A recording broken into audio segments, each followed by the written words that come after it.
کفر کو اسلام میں لانے کے لیے یا بگڑے ہوئے مسلمانوں کو صحیح اسلام میں لانے کے لیے اللہ نے صرف ایک نظام رکھا ہے. اس نظام کا نام ہے دعوت و تبلیغ.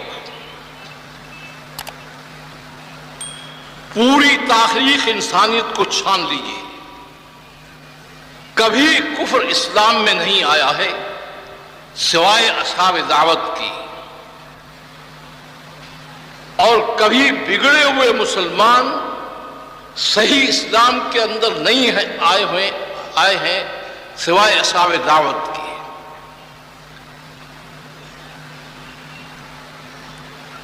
یہ سلسلے انبیاء جو ہے آپ کو نظر آئے گا، یا خالص کافروں میں ان کو بھیجا گیا ہے، ان کی تعداد بہت کم ہے.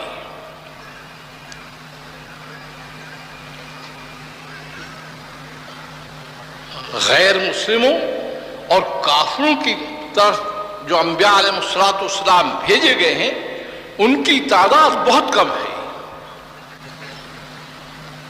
جو مسلمان ہو کر زندگی کافروں کی گزارتے تھے ان کی طرف زیادہ انبیاء کو بھیجا گیا ہے.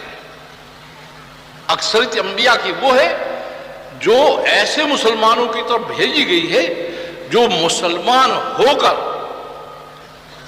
اللہ پر ایمان رکھتے ہوئے، اللہ کی کتاب پر ایمان رکھتے ہوئے، اللہ کے رسول پر ایمان رکھتے ہوئے، اللہ کے دین پر ایمان رکھتے ہوئے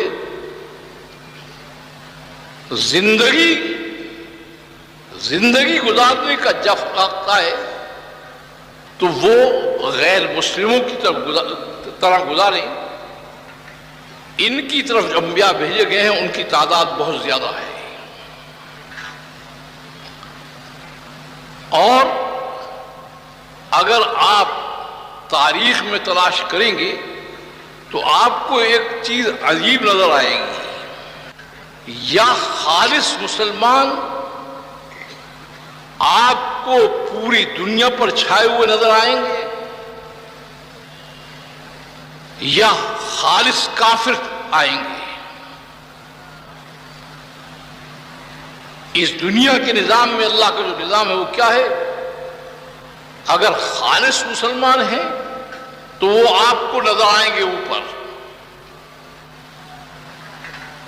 اگر وہ نہیں رہے تو خالص کافر جو ہے وہ اوپر نظر آئیں گے.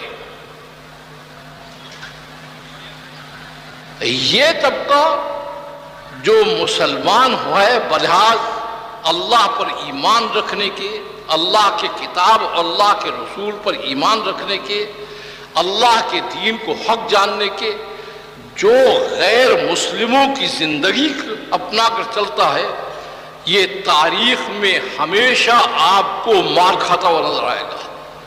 سب سے زیادہ ذلیل و خوار یہی ہوتے ہیں.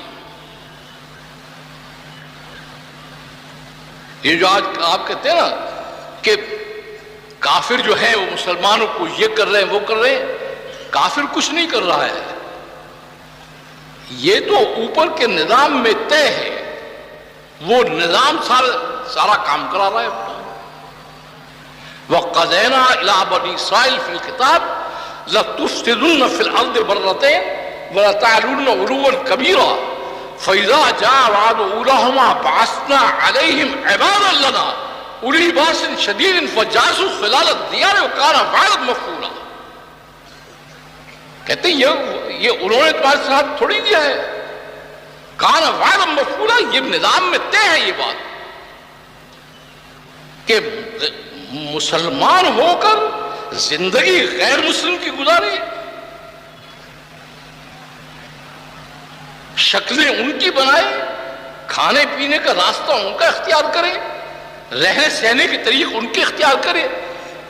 کہتے ہیں میری غیرت اس کو ہوا نہیں کرتی، اس لیے افتؤمنون ببعض الکتاب وتکفرون ببعض فما جزاء من يفعل ذلك منكم الا خزي في الحیاۃ الدنیا ویوم القیامۃ یردون الی اشد العذاب. کہا تم بعض کتاب پر ایمان لاتے ہو، بعد کا کفر کرتے ہو. اس کے مفسرین نے لکھا ہے کہ وہ انکار نہیں کرتے تھے.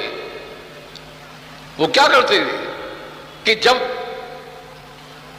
جب وقت آتا تھا ماننے کا تو کہتے تھے اللہ کو بھی مانتے ہیں، اللہ کی کتاب کو بھی مانتے ہیں، اللہ کے دین کو بھی مانتے ہیں، اللہ کے رسول کو مانتے ہیں، اور جب چلنے کا وقت آتا تھا تو غیر مسلموں کی زندگی گزارتے تھے۔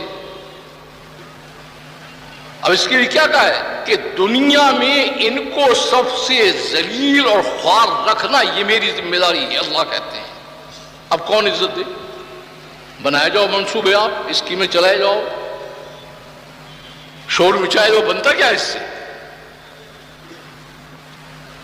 تو جب امتیں اس میں پھنستی تھی تو ان کے دماغ میں ایک فطور آتا تھا، اس میں پھنستی تھی اور کافر پڑھائی کرتے تھے تو ان کے دماغ میں آتا کیا کہتے تھے؟ ہم بہرحال مسلمان تو ہیں، وہ یہ کہتے تھے ہم بہرحال مسلمان تو ہیں، وہ تو کافر ہیں۔ اب ضابطہ جو ہے وہ معلوم نہیں تھا، ضابطہ جو ہے وہ کیا تھا کہ مسلمان ہو کر کافر کی زندگی گزارے گا تو میرا ضابطہ یہ ہے کہ کفار کو مسلط کر کے ان کو پٹواؤں گا، اور اس کی وجہ بھی بتائی گئی ہے کہ ان کی پٹائی سے شاید اس کو اپنے راستے کی طرف رجوع نصیب ہو جائے اور یہ اپنی زندگی کو بدل لے، کیونکہ عذاب آخرت بڑا سخت ہے، شاید اس کو اس دنیا میں ہوش آ جائے۔ کافی دن کی بات ہے، میں کراچی میں بیان کر رہا تھا تو وہ جسٹس صاحب بیٹھے ہوئے تھے، انہوں نے بعد میں مجھ سے کہا، کہنے لگے مولانا یہ کیا بات ہے، اللہ نے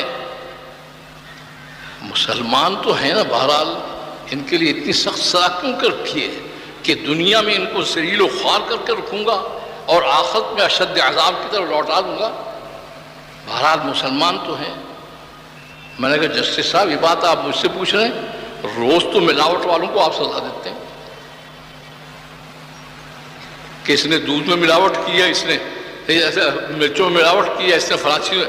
میں نے کہا ملاوٹ والوں کو کہ روز آپ ان کے خلاف جو ہے فیصلے نہیں دیتے؟ اس وجہ سے اللہ کہتے ہیں اللہ للہ الدین الخالص، خالص یا میرے بنو یا خالص چلے جاؤ۔